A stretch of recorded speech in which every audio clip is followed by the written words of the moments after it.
पल में मौलाना कासिम नानोतवी ने ख्वाब में देखा था कि मैं खाने काबा की छत पर हूं और मेरे जिस्म से दूध की नहरें हर तरफ निकल कर जा रही हैं, हर तरफ जा रही हैं।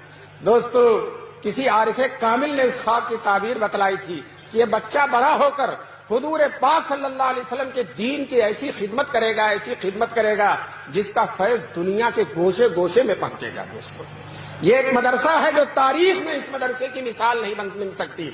जिस तरह से हुजूर का मदरसा सुफ़े नबवी, उसी की एक किरण आकर देवबंद में चमक गई और दारुल देवबंद बन गया और पूरे आलम में उसका फैद है। हरम के इमाम तशरीफ लाए थे दारुल देवबंद में और उन्होंने अपनी तकरीर में कहा, मैं दुनिया के हर मुल्क में गया, इमाम हरम होने के वास्ते से मुझे हर मुल्क में लोग बुलाते हैं और मैं जहां गया दारुल उलूम देवबंद का फैज सूरज और चांद की तरह चमकता हुआ नजर है। पूरी दुनिया के चप्पे चप्पे में कोई जगह ऐसी नहीं है।